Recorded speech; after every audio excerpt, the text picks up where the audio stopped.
네, 이번에는 민주당으로 가겠습니다. 저희가 어제 홍영표 의원 인터뷰를 했죠.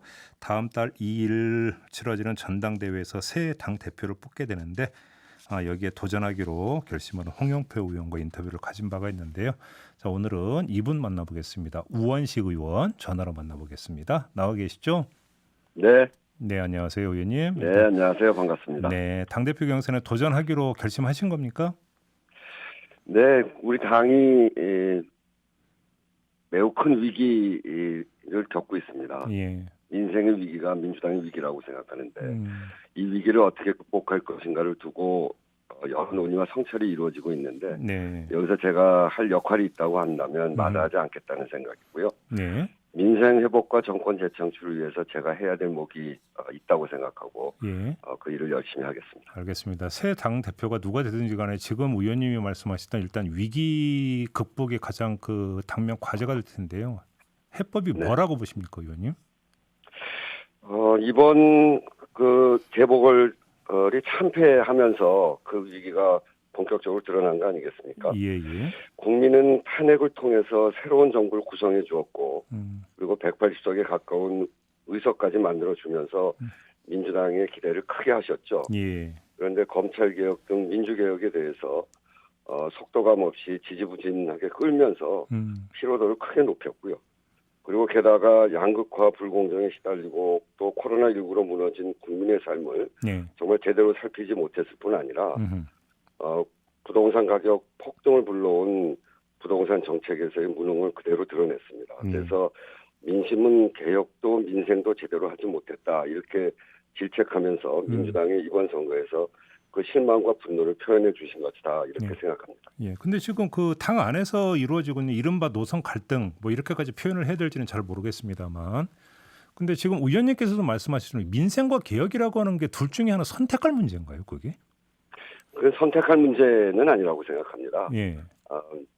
민생과 개혁이라고 하는 것은 한 몸이기도 하고 예. 또 국민들의 삶에 있어서 필요한 것이기도 한데 예. 개혁도 제대로 못하고 민생도 제대로 못했다는 게 민심이 우리에게 지적하고 있는 것이다 이렇게 생각합니다. 네. 근데 지금 의원님 같은 경우는 민생 쪽에 상당히 방점을 두셨더라고요. 그러니까 이 네. 위기 민생으로 정면 승부해야 합니다라는 글도 이제 그 페이스북에 올렸는데 어떤 취지의 말씀이신가요? 저는 이번 선거에서도 드러났습니다만 우리에게 등을 돌린 분들이 누구인가 이런 걸 살펴봐야 되는데요. 예.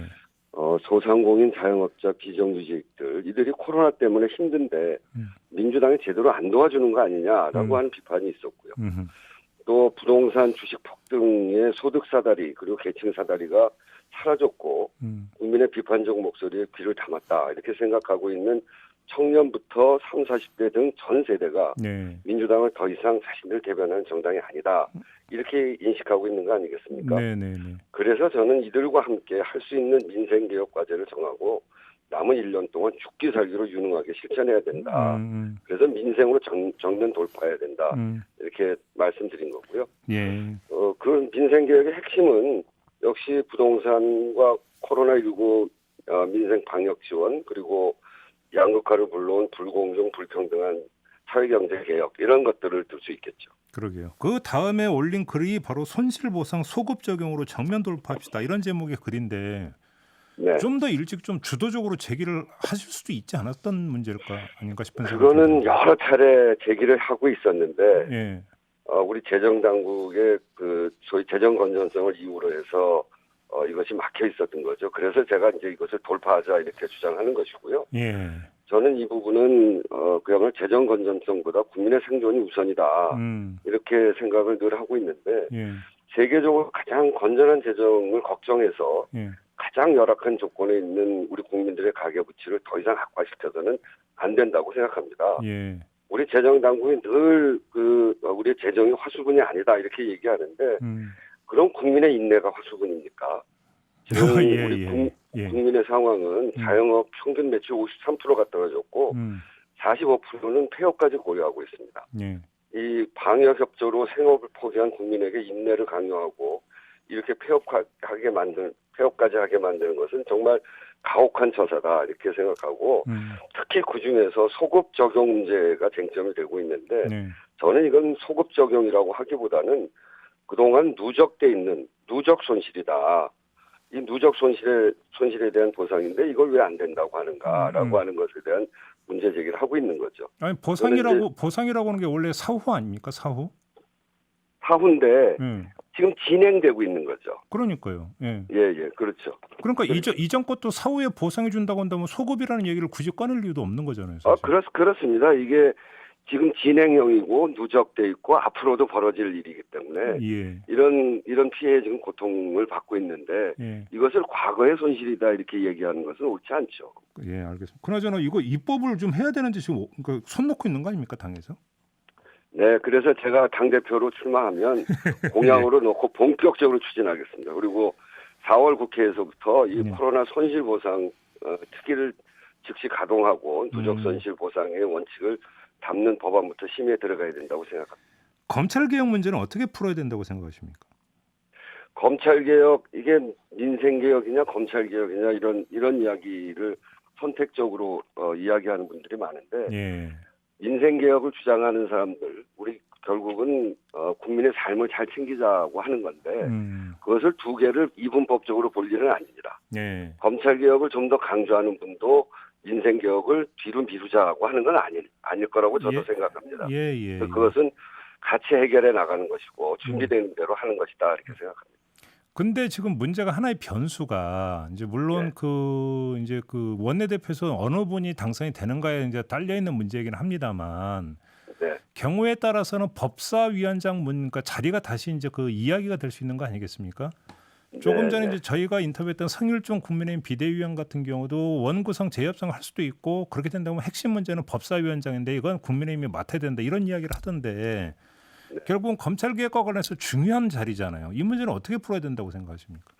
그 문제는 아직 실현된 문제가 아니기 때문에 벌써 논의할 필요는 없다고 생각합니다. 예. 그렇지만 이제 남아있는 기간 동안 그 당이 180석을 갖고 있는 민주당이 그 180석을 이용을 가지고 국민들이 원하는 개혁을 해나가기 위해서 어떤 것이 더 효과적인가라고 하는 점에 대해서는 당의 구성원 안에서 충분히 논의를 하고 대처해 나가도록 하겠습니다. 어제 저희와 인터뷰했던 홍영표 의원 같은 경우는 예를 들어서 그 이른바 조국 수사 과정에서 서초동에서 촛불을 밝혔던 분들은 단순히 조국 장관 문제 때문에 나온 게 아니라 검찰 개혁이라는 대의에 입각해서 나온 것이다라고 진단을 하면서도 조국 전 장관 자녀의 어떤 입시 문제에 대해서는 당이 안 이야기에 대처했던 거 아니냐 이런 취지의 그 말씀을 주시던데요. 이 문제에 대해서 의원님은 어떤 견해십니까? 지금 여러 분야에서 다양한 목소리가 나오고 있습니다. 예. 국민이 지적하는 문제에 대해서 예. 입장을 성실하게 내는 것도 우리의 변화된 모습의 한 단면이라고 생각합니다. 당의 혁신을 통해서 일신하려는 충정으로 국민과 당원들이 봐주시면 좋겠습니다. 그래요. 이런 여러 현안들에 대해서 그뿐만이 아니라 지난번 후보를 내는 것이 옳았는가 아닌가 하는 등등의 여러 문제와 반성들이 나오고 있는데 이런 현안에 대해서 저도 여러 가지 생각이 있습니다만 하나씩 잘라내서 거기에서 책임을 묻고 하는 것은 적절치 않다고 생각합니다. 그래요. 국민은 민주주의도 민생도 유능하게 성과를 내지 못한 책임을 종합적으로 평가하는 것이라고 보고 국민이 체감할 수 있는 성과를 낼 수 있도록 우리의 할 일에 집중함으로써 유능한 민주당을 보여줄 때라고 생각합니다. 잘라내서 안 된다라는 말씀은 요즘 흔히 유행하는 말로 손절하면 안 된다 이런 뜻입니까, 의원님? 문제를 종합적으로 보고 예. 종합적으로 판단하고 국민들이 요구하고 있는 이 국민들의 어려운 삶을 유능하게 혁신해 나가라라고 하는 요구에 집중하자는 것입니다. 알겠습니다. 언론의 보도를 인용을 해서 질문을 드리겠는데요. 일부 언론은 지금 어떤 식으로 보도를 하고 있냐면 이 강성 친문 중심의 권리 당원들이 과잉 대표하면서 이 당의 그 좌표나 그 진로에 대해서 왜곡을 하고 있는 거 아니냐. 이들의 발언권을 줄일 수 있는 방안이 모색이 된다는 식의 보도를 내놓고 있는데 어떻게 평가하십니까? 그런 부분들에 대해서는 우리가 경계를 해야 됩니다. 국민들의 목소리, 당심과 민심이 괴리됐다 이런 이야기 하는데 당심에서도 그런 요구를 하는 부분들에 대해서는 당이 경계하고 민심에 가까이 갈 수 있도록 늘 우리를 돌아보고 혁신해야 된다고 생각합니다. 그러면 당심과 민심이 괴리된 건 맞다라는 말씀이십니까? 당신과 민심이 괴리되었던 적도 있고요. 네. 그리고 그것을 좁혀가려고 노력한 적도 있는데 그렇게 괴리되었다고 국민들이 지적하는 부분들에 대해서는 예. 철저히 살펴보고 반성해야 된다. 그리고 일치시켜가기 위한 노력을 끊임없이 해야 된다. 이렇게 생각합니다. 그 지금 이 당 대표를 선출하는 문제와 관련해서 당 대표가 아니죠. 최고위원들. 처음에는 중앙위원회에서 선출하기로 했다가 문제 제기가 잇따르자 전당대회로 바꿔가지고 논란이 되고 있다고 그러는데 이 문제는 어떻게 지켜보고 계세요? 저는 그 당이 비상한 상황이고요. 말 그대로 당원들의 참여를 통해서 새 지도부를 구성하자는 것입니다. 네. 취지 그대로 하면 된다고 생각합니다. 예. 최고위원 거리 시에 중앙위에서 선출하는 규정이 있는데 예. 그런 규정을 최고위원 전원이 사퇴한 현 상황에 적용하는 것이 합당한가라는 문제의식을 갖는 것은 자연스럽게 보입니다. 예. 차기 지도부는 정권 재창출을 위해서 당의 명운을 결정할 중요한 결단을 해야 하는 경우가 많을 것입니다. 네. 지금 이 위기를 넘어서기 위해서. 예. 그래서 지도부의 구성에서 당원들이 참여하지 못하는 것은 또 다른 갈등을 야기할 수가 있겠다.